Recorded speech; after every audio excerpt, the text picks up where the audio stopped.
The opposition is still reeling from the shock of the Maharashtra and the Jharkhand assembly elections. Jharkhand provided some sort of face saver, but that was about it to the Congress party that has been devastated and decimated by what has happened in Maharashtra. I'm Barkha Dutt, you're with the Mojo story. Our special analysis of the impact of the Maharashtra elections, in particular on national politics and what it might do to understanding what happens next in the opposition bloc continues. On the program today, well-known political analyst Amitabh Tiwari, otherwise known as Political Baba on social media, will be bringing his special perspective in spotting the trends in the numbers. And the trends are indeed extremely interesting. While there is a lot of talk of polarization and counter-polarization, CSDS data actually shows that 22% of Muslims in Maharashtra voted for the Mahayuti, that is the BJP alliance. And we already know that the opposition's NDA, the Maha Vikas Aghadi, together got less seats than Eknath Shinde's Shiv Sena. For the BJP, the challenge, of course, is how to manage Eknath Shinde's sensitivities while laying claim to the chief minister's chair. All that and more with our newsmaker today. Let me welcome Amitabh Tiwari to the program. His analysis is always very incisive. Thank you. Namaskar, Amitabh. One big takeaway, thanks, Amitabh. Right at the top, if there's one thing that leaps out to you looking at the data, what is it? I think it's the impact of the women voter on the electoral results. All of us, when we go out on the field, when we are meeting with politicians, leaders, workers, cadre, there is a lack of women representation. In samples, when we do surveys for political parties, we struggle to get even 10% sample of women. Stringers are not women. Chief editors of most of the Maratha dailies are not women. There is a lack of political women leaders, cadre. So the feeling or the emotion or the discourse or the discussion of the women voter never reaches us. It's all about the male dominance of electoral politics. And that is what is leading most of us to confusing results or giving away even a tsunami like a result which is not visible to us because of this factor. Does this mean that we can now say, looking at the data, that women don't necessarily vote the same way as men in their households? See, if you see, even the CSDS data gives a lead of 17% to Mahayuti amongst women. So that's 50% for Mahayuti and 33% for women. So that's a gap or a lead of 17%. So that itself amounts to 8.5% vote share lead for the Mahayuti. For the women, for the males, the lead is 14%. So, of course, since everybody has not got it exactly right, even Access My India, the upper end was 200, while as the actual result was 235 for Mahayuti, which means that the support of the women has actually been much higher than what has been anticipated. So, I estimate that the lead of the Mahayuti over the MVA amongst the women voters is minimum 20%. And we also have an angle of 22% of Muslims voting for the BJP or the Mahayuti in this election. Now, that we have seen is a number which we have seen in states like Gujarat for many decades now, that the Muslim population is voting in larger numbers for the BJP in a state like Gujarat. Here it means that even Muslim women who were perhaps the beneficiaries of this Ladki Behan scheme have gone out and silently voted for the Mahayuti because the Lok Sabha number was only 12%. To give context, of the entire women voting population, half of them were beneficiaries of the Ladki Behan scheme. So, and they amounted to almost 80,000 voters per seat, which means 1/4 of the voting population of any seat is accounted for by the Ladki Behan beneficiaries. So, tell me this, going back to the Muslim vote, right? When you say 22% of, you say, and CSDS says, 22% of Muslims in Maharashtra voted for the Mahayuti, and you're anticipating that large numbers among these could have been women because of the Ladki Behan scheme of the Eknath Shinde government. How do we understand this? Because the Panditri said that there has been polarization and counter polarization. There was Batenge Toh Katenge, and there was going to be counter polarization to that. Then Prime Minister came with Ek Hai to Safe Hai. How do we understand this 22% Muslim vote for the BJP alliance in the context of an impression that the Maharashtra election was polarized? See, first of all, we need to understand that any election can be polarized only where the Muslim population is more than the national average.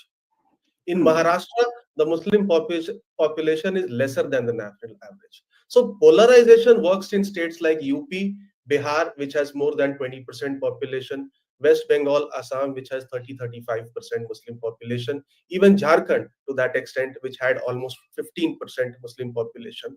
Here, the Muslim population is 11-12%.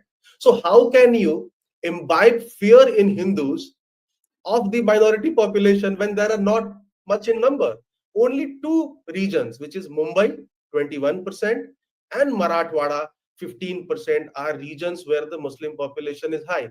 That's why you saw Pankaja Munde, who comes from Marathwada, and Ashok Chauhan coming out openly and saying that they do not believe in this Batenge to Katenge concept. Correct. So actually, this has not worked. I mean, whatever BJP might try to portray that this is a vindication of Ek Hai to Safe Hai or a vote for Batenge to Katenge, I don't see the impact of that anywhere in the results. So the question then is that if there could have been a potential backlash to the Batenge to Katenge slogan, you have written about how the Ajit Pawar factor actually helped the BJP to even this out. Ajit Pawar has been the surprise, as it were, result of this election, given that in the Lok Sabha he was being called even by BJP voters their weak link. There was a lot of anger in the BJP base. Why did we ally with this man? We called him corrupt not so long ago. The Prime Minister called him corrupt. Why did we keep him? Today, the Bhatija has outpowered the Chacha. How do we understand this? How do we understand? No, see, we tend to overanalyze results always, and all of us are at fault for this. In the Lok Hmm. Sabha elections, the NCP SP did fairly well. What was the reason for that? Because BJP's Chanakya Niti gave only 4 seats to Ajit Pawar, which means that he contested only on 24 Vidhan Sabha seats. Hmm. Whereas in Vidhan Sabha, that party is contesting on almost 55 to 60 seats. The party had 42 MLAs. So on these Hmm. 30 seats where the Ajit Pawar MLAs or faction did not contest in Lok Sabha, the cadre and the leaders and the voters voted en masse for the NCP SP because that symbol was absent there. It led to the success of NCP Sharad Pawar. Now, one of every 4 voters of NCP originally is a Muslim voter or a Muslim supporter. So Ajit Pawar knew this, that without having the support of this Muslim voter, it is very, very difficult to do well in elections. So he Hmm. tried to change his image, and thanks to his strategies, perhaps, is that uh, he tried to represent the himself as a secular force within this alliance, championing the rights of the secular. You had tripling of the or a significant increase in the salaries of the madrasa teachers. You had many other schemes for minorities as well. So he Hmm. fought for those schemes, gave tickets to 10% Muslim candidates, and 2 of them have won. Only 10 Muslim candidates have won in Maharashtra. Of them, 2 of them have won from Ajit Pawar. So a tactic shift uh, towards wooing the core Muslim support, because when you have Muslim support plus BJP support and Shinde Sena support transferring seamlessly votes to each other, that's why his MLAs have done fairly well.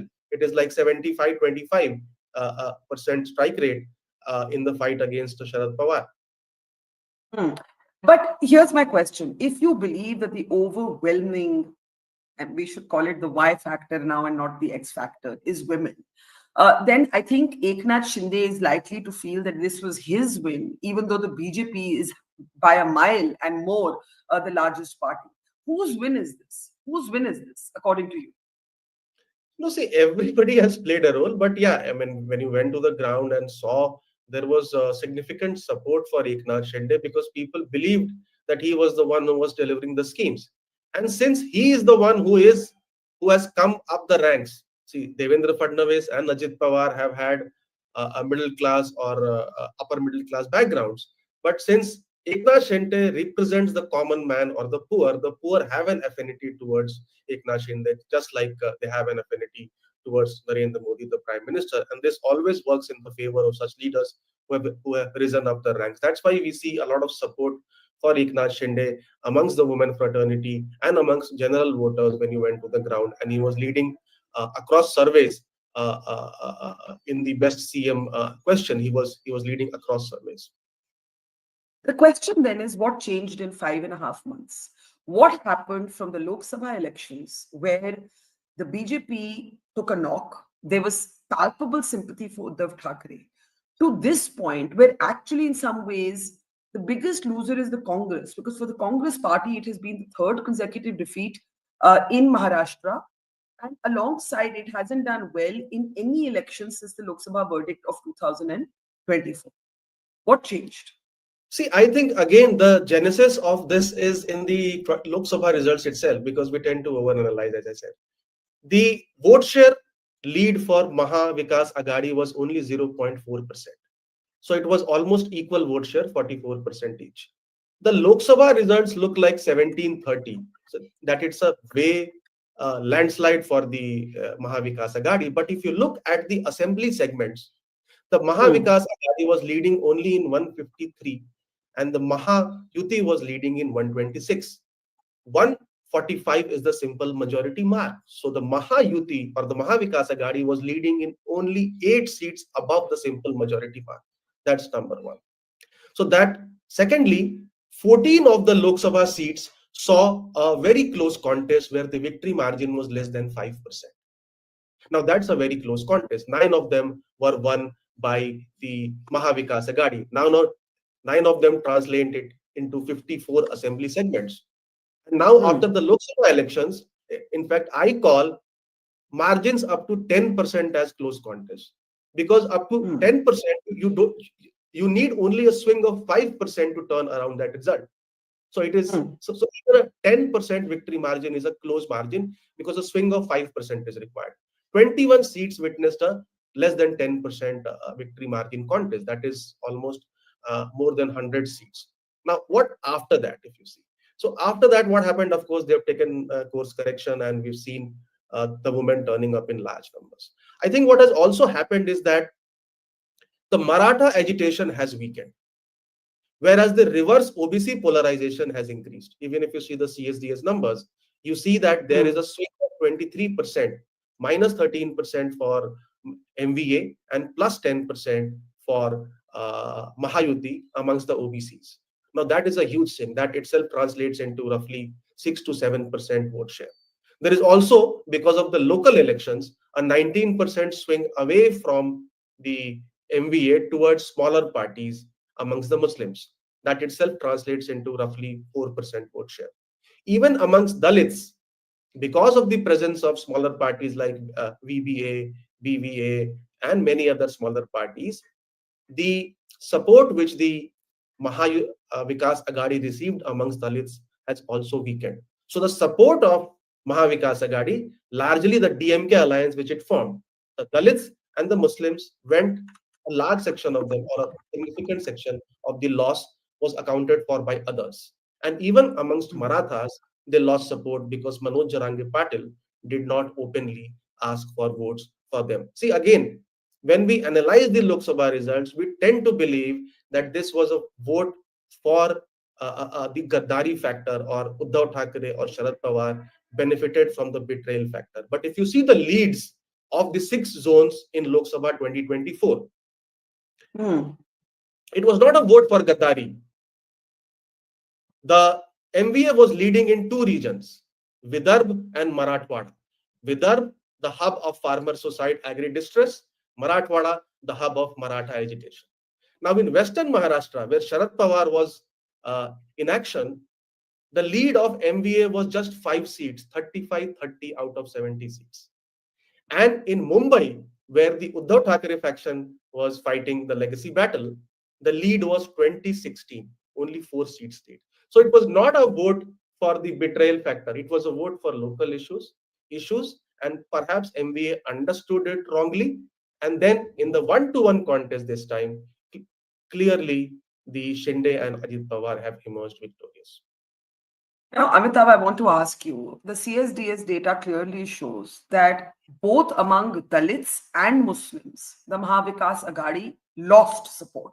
The number of Muslims and Dalits who voted for them in the Lok Sabha did not move in the same way in the assembly elections. How do we understand that? Do we, especially the Muslim vote, right? Uh, how do we understand? One factor is the women factor. So the women vote transcended religious divides. But why did the Dalit vote, according to you, move back, as it were, to the BJP led alliance? And how do we explain the loss in Muslim vote? We also know that in many seats where the Muslim population was about 25%, the turnout had decreased as well. So there was a lack of enthusiasm among Muslim voters for the MBA. Why is that? See what happens that in a Lok Sabha election, the others got only 12% vote share, while historically others have got on an average 25% vote share in Maharashtra. So there were a lot of contenders for the Muslim vote, smaller parties. AIMIM, Samajwadi Party had an alliance, but it contested on a much higher number of seats. Then you had a new party called as Islam. And then if you see on 157 seats, the number of Muslim candidates were more than one, which contested. So there was a split of Muslim votes.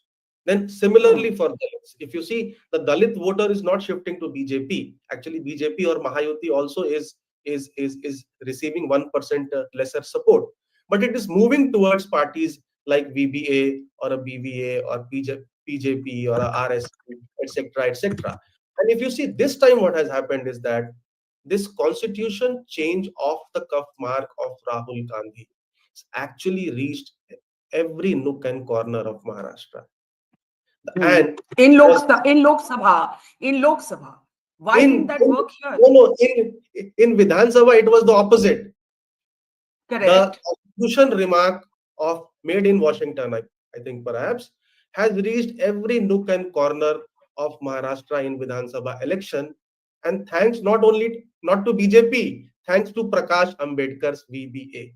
VBA has ensured that this reaches every nook and corner of Maharashtra because of, if you see his speeches and his rallies, he was clearly targeting the Maha Vikas Aghadi in this election, perhaps not happy at not being included in the alliance. So a mix of all these factors perhaps has led to this. What does this mean for national politics? Because you see, if you look at some of these trends, it actually means that the Congress's idea of bringing Dalits, OBCs, and Muslims. You see, the Congress went big on caste census in pursuit of the OBC vote.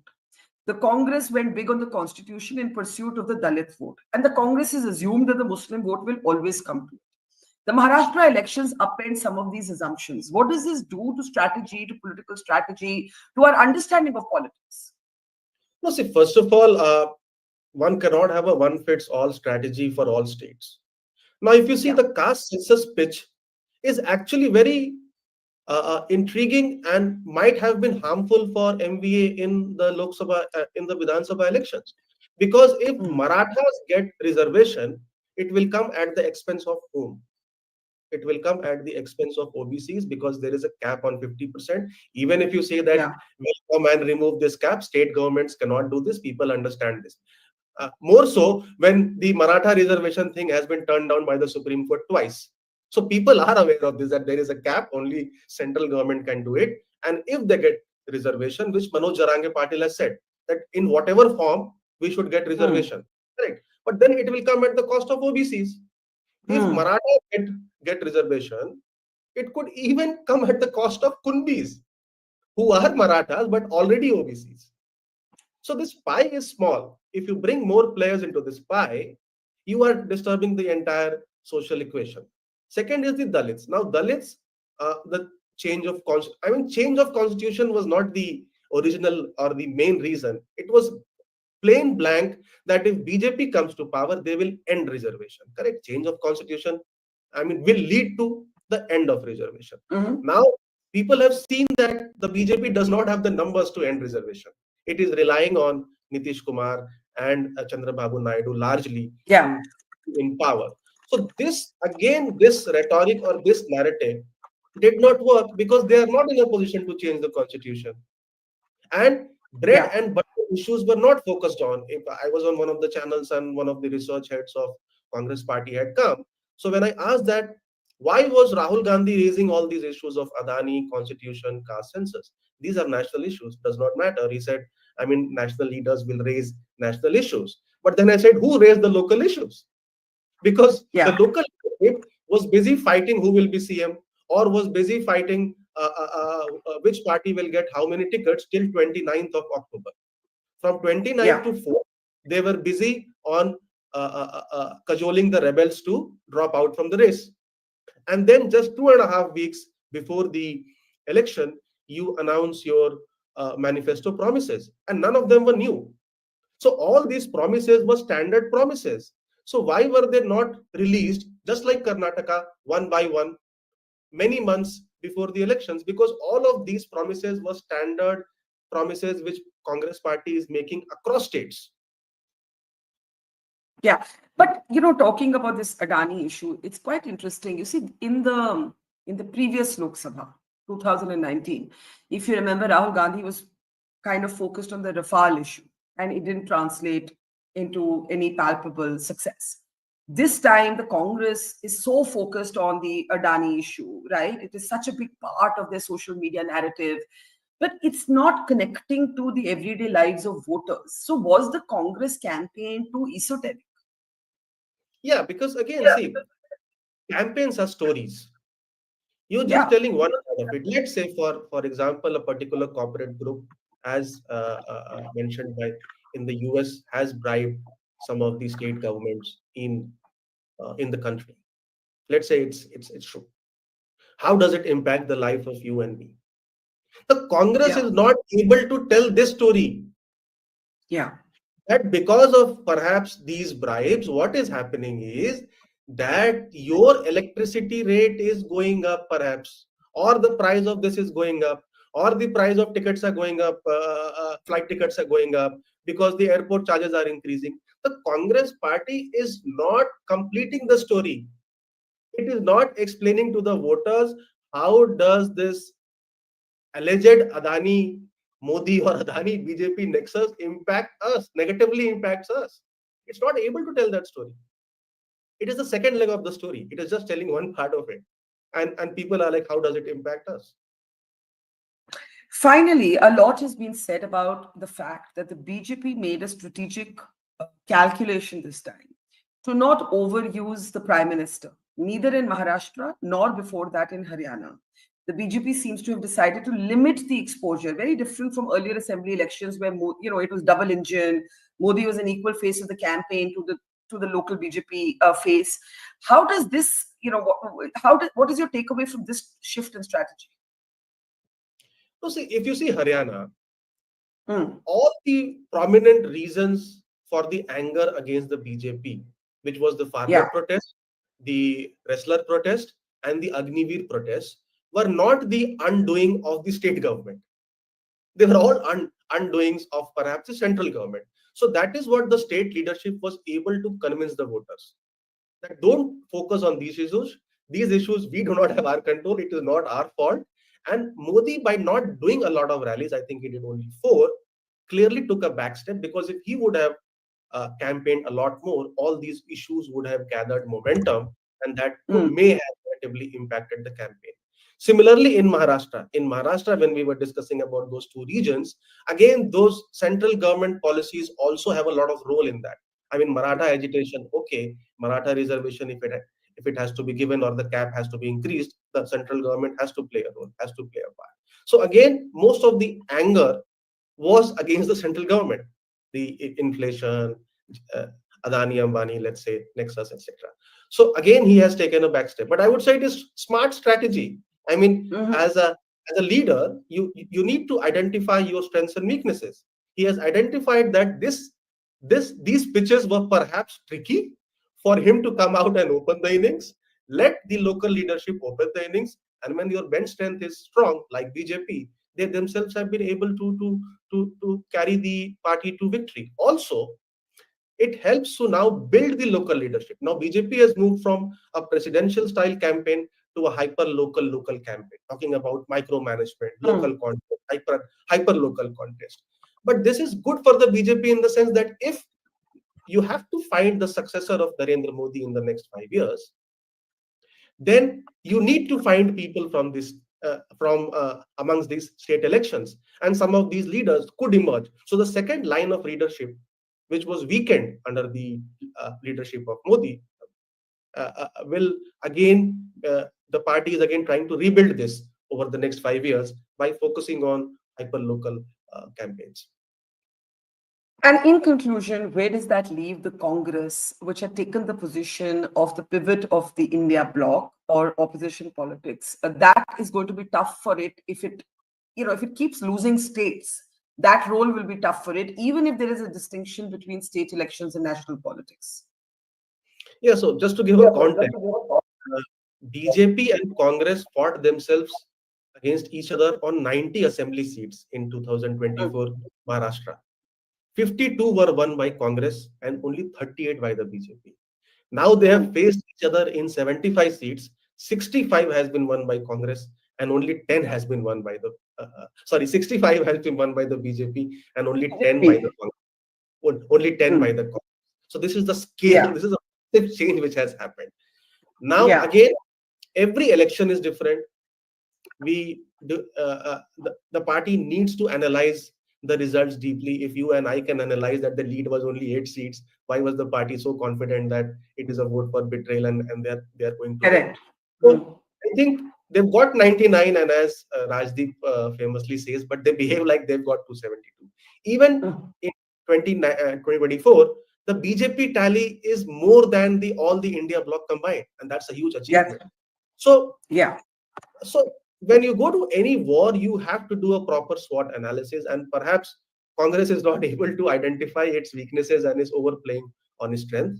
Also, all these issues, this Adani Ambani alleged nexus, this constitution change, this caste census pitch, has already worked in one election, let's say, or some part of it has already worked. So it has to try for new narratives, new issues in this hyper. When BJP, who used to contest a presidential style, is fighting a hyper local election because it realizes that local issues have become paramount, then why is a party which was actually fighting on a hyper local issues is contesting sort of a presidential style election with Rahul moving around and raising the same issues again and again? So they have to go back to the drawing board, strategize. Now you have Priyanka in parliament, so maybe Rahul is good at what? Is good at perhaps establishing a connect with the voters. So he might need to again restart or rejuvenate his Bharat Jodo Yatra, go around, meet people, see what are the